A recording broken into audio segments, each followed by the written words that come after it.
Welcome, in front of me is HP ELITEBOOK 846, and in this video I will show you how to install Windows 11 from USB on this laptop. So, you will have to get a USB flash drive with at least 80 GB of available storage on it, and if you have any personal files stored on this USB flash drive, then of course back them up before using it. Back them up on any device that you can, and once the installation is complete, you can store them on your flash drive right away. Now the second thing that you're gonna need is a PC with internet connection, using which we're gonna be creating a bootable USB flash drive out of this one. So if you have operational system and internet access on this laptop, you can proceed on this device. Otherwise, switch to a different PC, and let me also switch to it so I can proceed by showing you the following steps. So insert your USB flash drive into this PC, then open your web browser, the search engine, and start searching for Windows. Give me a moment. Windows 11 download, and we're gonna be downloading it from the official Microsoft.com website. Click download Windows 11, then scroll all the way down this page, and then select download. Select Windows 11 Multi-Edition ISO for x64 devices, then click confirm and wait until your request is validated. Then select the product language from the list and click confirm once again. Then select 64-bit download and wait until the ISO file is downloaded on your PC. In the meantime, we can download the Rufus program for creating ISO images on USB flash drives. So find rufus.ie website, open it, then scroll all the way down this page to the download section and download the latest version of this program. Try to run it on your PC, and in case it runs, that's great, but in case so if it runs, you should see this window in front of you, but if it doesn't run on your PC, then download the x86 version right here and try to run it one more time. Okay, right now let's wait until the ISO file is downloaded.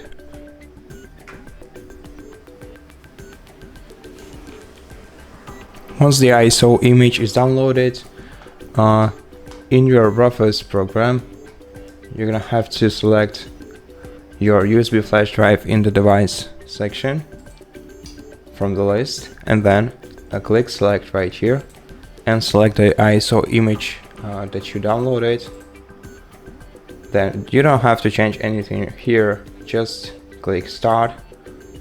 Don't check any checkboxes right here. If you have any checkboxes checked, you can simply uncheck them and click OK. Then click OK in order to confirm the formatting of your flash drive, and then wait until the status bar says ready.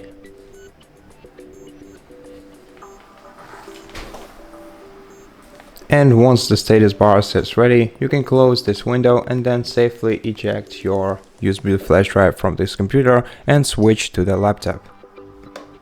Insert the USB flash drive into your laptop and then power it on by pressing the power button once. And once it starts to power up, repeatedly press F9 button until you see the boot menu on your screen. So just turn it on and basically repeat pressing F9. And once you see this window, select the UEFI generic USB 3.0 or 2.0, whichever you're using. Just tap on it once and wait for the following screen to load.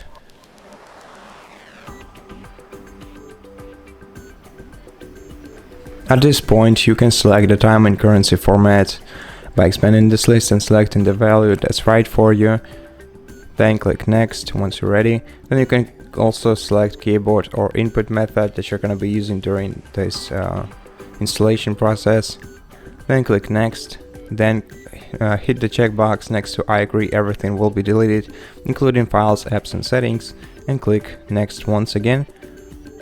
Then read and accept the license agreement on the following page, and once you're ready, click accept, then wait until the disks load up.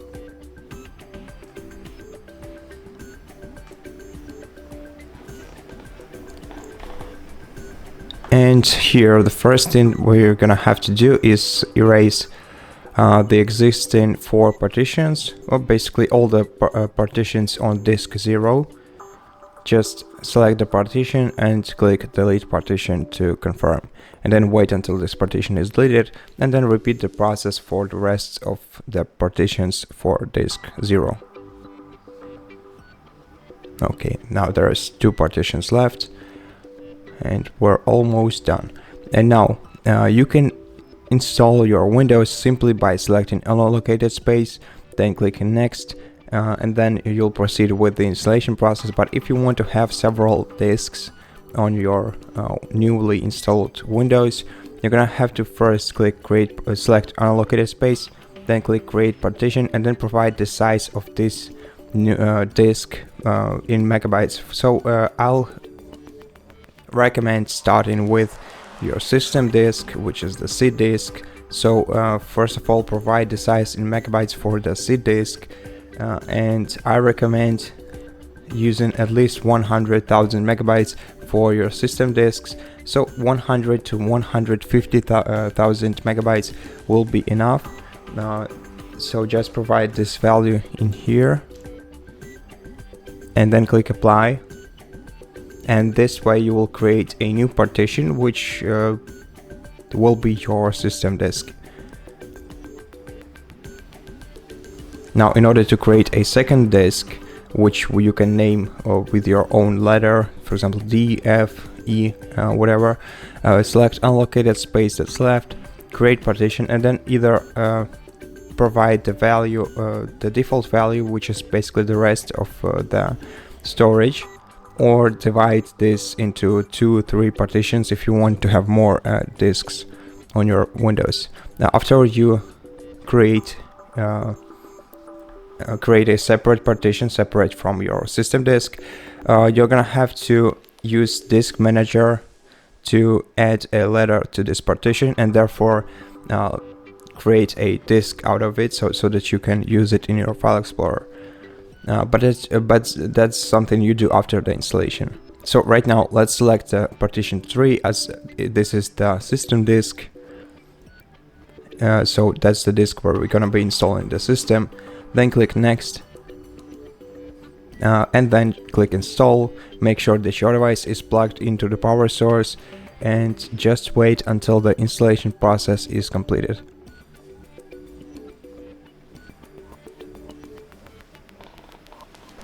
And at this point, the installation process is complete. Now, if you wish, you can go through the setup process, and if you need some help on your way, we have an entire video on our channel called the first setup on HP ELITEBOOK 846. So if you need that video, go ahead and check it out. And for this one, that will be all. So thank you so much for watching it. If you liked it, consider subscribing to our channel, leave us a like in the comment below, and I'll see you in the next one.